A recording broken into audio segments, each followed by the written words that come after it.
Sana dumating ang panahon na magising na tayo na wala po tayong makukuha sa pakikipag-away. Sana po lumamig na ang ulo natin sa usapin ng paligsahan sa China. Enzo Recto, kalaban ang katiwalian at kasinungalingan, kakampi sa katotohanan at kabutihan. Bumanat na naman si Senador Robin Padilla. At sa pagkakataong ito, tila ipinapalabas pa niya na tayong mga Pilipino ang may kasalanan kung bakit patuloy na lumalala ang sigalot ng China at Pilipinas sa West Philippine Sea. Mga kabunyog, ayon sa kanyang naging panayam sa istasyon ni Quiboloy na SMNEE, hayagang ipinagtanggol ni Padilla ang China at ang mas masaklap, parang tayo pa raw ang pasimuno ng gulo. Sa kanyang mga pahayag, lumalabas na tayo ang nagiging sagabal sa maayos na relasyon ng Pilipinas at China at hindi ang patuloy na panggigipit, pananakot at pagpasok ng China sa ating sariling karagatan. Grabe talaga, mga kabunyog, sa halip na ipaglaban ang karapatan ng mga mangingisdang Pilipino, ang soberanya ng bansa at ang desisyon ng International Arbitral Ruling, mas pinili pa ni Padilla na kampihan ang dayuhan. Para bang nakakalimutan niya na senador siya ng Pilipinas, hindi ng China. At heto ang tanong, mga kabunyog, tayo ba talaga ang nagpapalala ng gulo? Kasalanan ba ng mga Pilipinong nangingisda sa sarili nilang dagat? Kasalanan ba ng gobyerno na ipaglaban ang teritoryong malinaw na atin ayon sa batas internasyonal? O baka mas madali lang talagang isisi sa sariling kababayan kaysa harapin ang katotohanang inaabuso na tayo ng China sa West Philippine Sea. Nakakalungkot isipin, mga kabunyog, na may mga opisyal ng gobyerno na mas maingay pa sa pag-intindi sa interes ng ibang bansa kaysa sa pagtatanggol sa dangal at soberanya ng Pilipinas. Ang masakit pa rito, ginagamit pa ang plataporma ng isang estasyong kilalang may sariling issue sa batas at kredibilidad. Kaya bago tayo maniwala sa mga pahayag ni Senador Padilla, alamin muna natin ang buong katotohanan. Hindi propaganda, hindi palusot, kundi ang totoong nangyayari sa West Philippine Sea. Kung sino ang umaabuso at kung sino ang tunay na lumalaban para sa Pilipinas. Mga kabunyog, huwag tayong magpaloko. Ang pagmamahal sa bayan ay hindi pagiging tahimik at lalong hindi pagiging sunod-sunuran sa dayuhan. Anyway mga kabunyog, bago natin tuluyang himayin ang katotohanan, panoorin muna natin ang mismong mga pahayag ni Robin Padilla sa kanyang interview. At kayo na mismo ang humusga. Sana dumating ang panahon na magising na tayo na wala po tayong makukuha sa pakikipag-away. Sana po lumamig na ang ulo natin sa usapin ng paligsahan sa China. Sana po magkaroon din ng puwang sa ating administrasyon na makipag-usap sa bansang China. Sapagkat sa ngayon po ay umiigting ang matagal ko na po ito sinasabi, 2023 pa nung nagkaroon po ako ng matinding debate diyan sa hearing patungkol sa China, diyan po sa West Philippine Sea. Na tayo po ay nabas diyan ng kaliwat kanan sapagkat sinasabi nila na tayo daw ay pro-China. Hindi po tayo kailanman magiging pro-China, tayo po ay pro-Filipino. Ang sinasabi lang po natin na kahit naman po sa Biblia, pagka binuksan natin, sa Quran, pag binuksan natin, ang maliwanag po dyan ay yung tayo ay magkaroon ng magandang relationship sa kapitbahay natin. Sa usapin po nito, kapitbansa natin ng China. Sa matagal na panahon, tayo po ay merong relationship dyan. Trade. Wala pa ho ang mga Espanyol, may trade na po tayo sa China. Sana buksan po natin ang puso natin at ang bansa natin na makipagnegosyo po tayo dyan sa China. Sapagkat buong ASEAN, pag sinabi pong ASEAN, miyembro po tayo niyan. Kasama tayong nagtayo ng ASEAN. Kasama natin ang Thailand, kasama natin ang Vietnam. Marami po tayo dyan sa ASEAN. Malaysia, andyan ho. Sana tingnan ho natin kung paano nakinabang itong mga bansa na ito diyan sa pagtaas ng ekonomiya ng China. Hindi ho ko sinasabi na isuko natin kung anong meron tayo. Ang kailangan ho nating liwanagin dito kung ano yung teritoryo natin at kung ano ang naandoon sa exclusive economic zone. Kailangan malinaw po tayo. Hindi po pwedeng natin sinasabi, ini-invade tayo. Na wala pa naman sila sa teritoryo natin. Pagdating po dun sa exclusive economic zone, sana dumating ang punto, dumating ang panahon na tayo po ay magkuha na ng gas dyan at ng langis. Sana dumating ang punto na tayo ay makinabang na dyan. Sana dumating ang punto na ang Pilipino ay malaya nang nakakagalaw-galaw dyan sa West Philippine Sea, na hindi na sila binobomba ng tubig dahil nagninegosyo na tayo dyan. Sana dumating ang panahon na magising na tayo, na wala po tayong makukuha sa pakikipag-away. Hindi po tayo magiging progreso, hindi tayo uunlad hanggat tayo po ay nakikipagbalitaktakan dyan sa China na yung mga kasama natin sa ASEAN nakikipagnegosyo. Kailangan sumabay po tayo sa alon. Pero hindi ko po sinasabi na tayo ay magpakaduwag dyan. Aba, hindi po. Hindi ko po ganun sinabi yun, ha? Ang sinasabi ko po yung makipagnegosyo. Narinig po natin ang mga naging pahayag ni Senador Robin Padilla hinggil sa issue ng West Philippine Sea. Napakinggan ninyo ba ang kanyang mga sinabi? Ayon kay Padilla, huwag daw nating palaging awayin ang China dahil kaibigan daw natin ang mga ito. Hindi raw mareresolba ang problema kung puro pakikipag-away ang gagawin ng Pilipinas. Oo, tama naman. Hindi talaga giyera ang solusyon. Walang matinong Pilipino ang gustong makipagdigma. Pero mga kabunyog, linawin natin ang katotohanan. Hindi naman tayo ang pasimuno ng sigalot sa West Philippine Sea. Hindi tayo ang umaangkin ng hindi atin. Ang totoo, China ang pumapasok at umaangkin sa teritoryong malinaw na sakop ng Pilipinas ayon sa batas internasyonal. Kung tutuusin, sila ang bawal nandoon, pero ano ang nangyayari? Tayo pa ang pinapalaya sa sarili nating karagatan.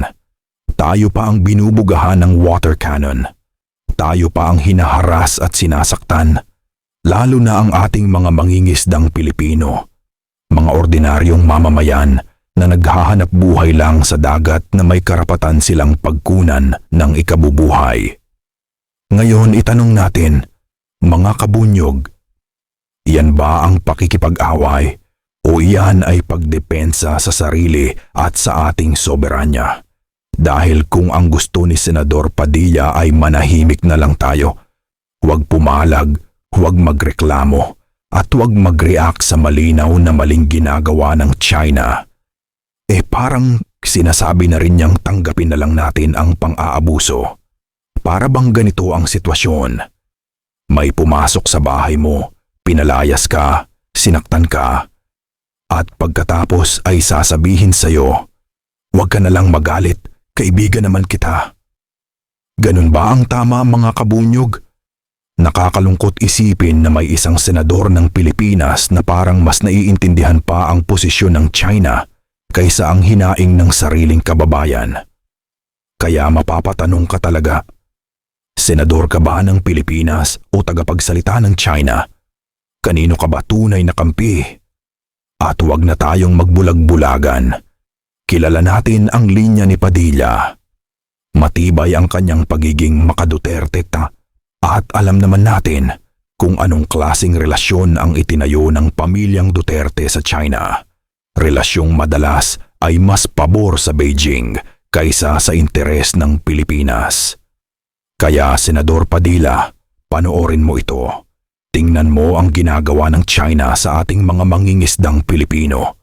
Tingnan mo kung paano nila tinatrato ang mga kababayan natin sa sarili nating karagatan.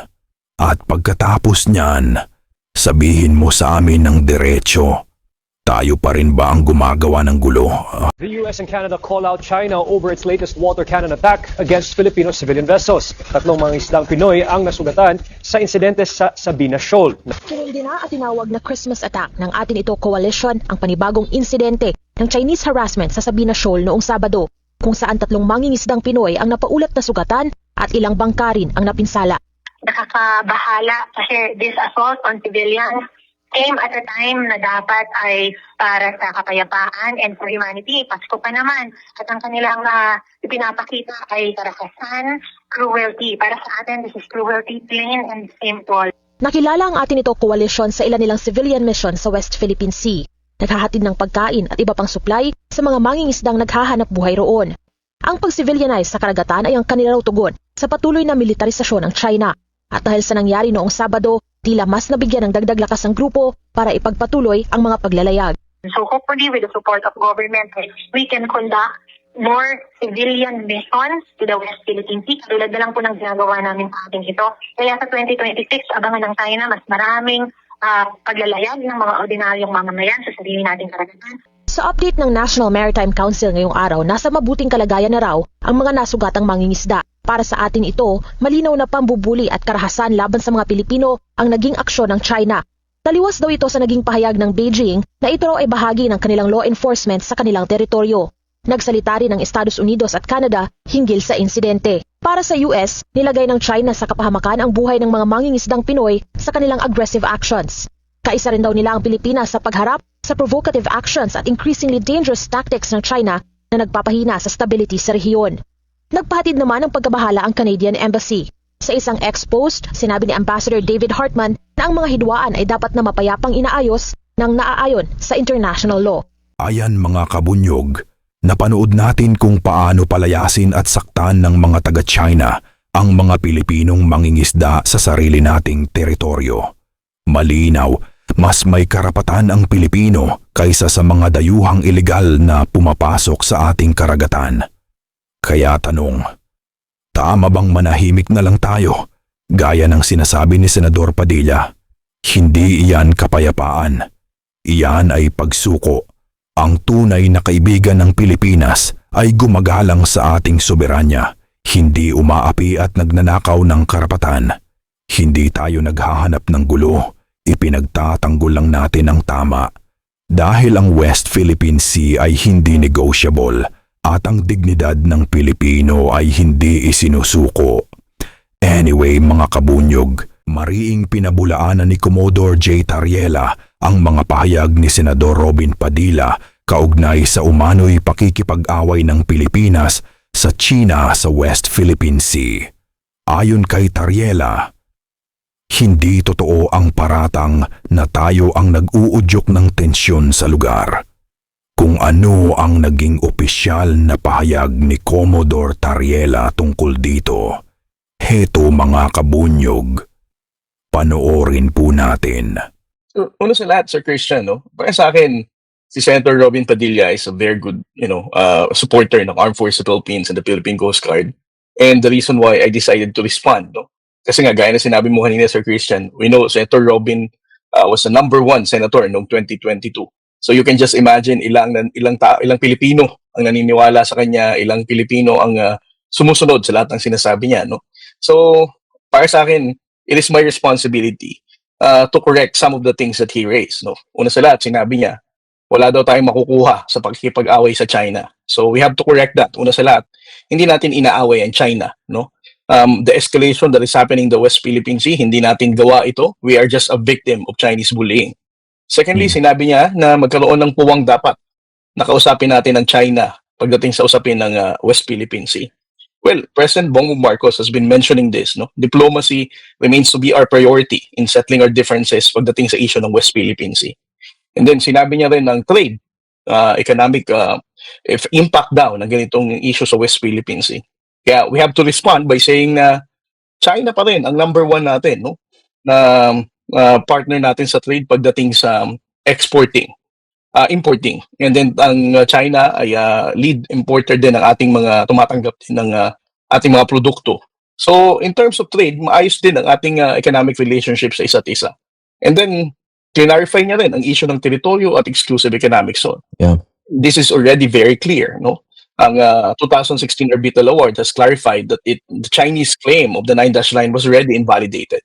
So yung vision niya rin na sinabi niya sana dumating ang panahon na mga Pilipino malaya makapangisda, hindi mga water cannon.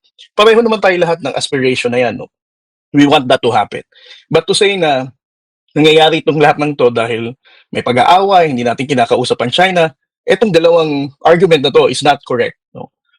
The Chinese government is the aggressor. Secondly, the diplomacy, we are always open to discussion. As a matter of fact, andyan naman ang DFA, nakikipag-usap sa China.